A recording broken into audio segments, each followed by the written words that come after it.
৮ বছরের একটি বাচ্চা ছেলে ১ টাকার কয়েন হাতে নিয়ে দোকানদারকে বলল যে, আপনার দোকানে কি আল্লাহকে পাওয়া যাবে? দোকানদার তাকে দূর দূর করে তাড়িয়ে দিল। ঠিক সে অপর দোকানে গিয়ে আবার সেমভাবে ১ টাকার কয়েন দিয়ে দাঁড়িয়ে রইল, কিন্তু সেও সেম কাজটাই করল। তাই বলে ছেলেটি হাল ছাড়েনি। দেখতে দেখতে ৪০টা দোকান পার করে ফেলছে এইভাবে ঘুরতে ঘুরতে। পরে এক দোকানদার তাকে জিজ্ঞাসা করলো, বাবা, তুমি আল্লাহকে কেন খুঁজছো? ছেলেটি তখন উত্তরে বলল, আমার বাবা নেই, আমার মা আছে। আমার মা ছাড়া পৃথিবীতে কেউ নেই, আমার মা খুব অসুস্থ। পরে লোকটি বলল যে, হ্যাঁ, আমার দোকানে আল্লাহকে পাওয়া যাবে।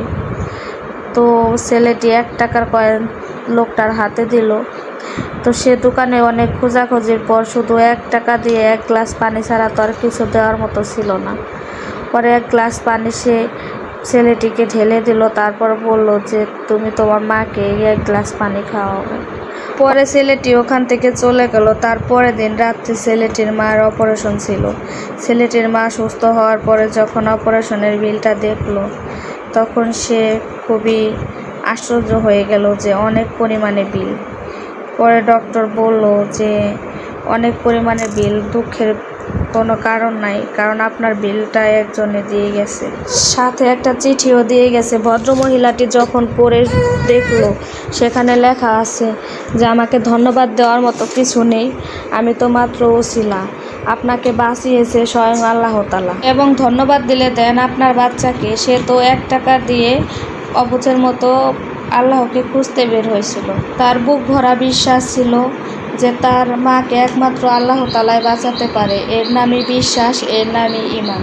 আল্লাহকে খুঁজে পেতে কোটি টাকা দান খয়রাত করতে হয় না, বিশ্বাস নিয়ে মন থেকে খুঁজলে ১ টাকাতেও পাওয়া যায়। বইয়ের পাতা মানুষকে যা শিক্ষা দেয়, জীবনের পাতা তার থেকেও অনেক বেশি কিছু শিখিয়ে দিয়ে যায়। জন্ম নেওয়াটা ভাগ্যের ব্যাপার, মৃত্যু হওয়াটা সময়ের ব্যাপার, কিন্তু মৃত্যুর পরে মানুষের মধ্যে বেঁচে থাকা কর্মের ব্যাপার। শিক্ষিত হয়ে যদি ঠিককে ঠিক, ভুলকে ভুল বলার সাহস না থাকে, তবে আপনি সমাজের বোঝা ছাড়া আর কিছুই নয়। আপনার সমস্ত শিক্ষা মিথ্যা। কাউকে দুঃখ দিয়ে বেঁচে থাকার থেকে দুঃখ নিয়ে বেঁচে থাকা অনেক উত্তম, কারণ নিজের কষ্টের জন্য কারো কাছে জবাবদিহি করতে হয় না, কিন্তু অন্যকে কষ্ট দিলে জীবন ভরা তার অভিশাপ মাথায় নিয়ে চলতে হয়। পৃথিবীর সব থেকে পুরাতন যন্ত্রের নাম ষড়যন্ত্র, যা যুগের পর যুগ সার্ভিসিং ছাড়াই চলে। ১ কেজি সোনার মূল্য ৫০ লক্ষ টাকা, আর ১ কেজি সাপের বিষের মূল্য ৪ কোটি টাকা। ফ্যাক্ট হলো, এই সমাজে ভালো মানুষের থেকে বিষাক্ত মানুষের দাম বেশি। মন খারাপ, খুব অসহায় লাগছে, তবে কথাগুলো মিলিয়ে নিন, দেখুন তো সত্যি কিনা। মাথার উপরে আপনার ছাদ আছে, শরীরে কাপড় আছে, দুবেলা খেতে পান, আর রাতে ঘুমানোর মতো জায়গা থাকলে বুঝবেন গোটা পৃথিবীর ৭৫% লোকের চেয়ে আপনি ধনী।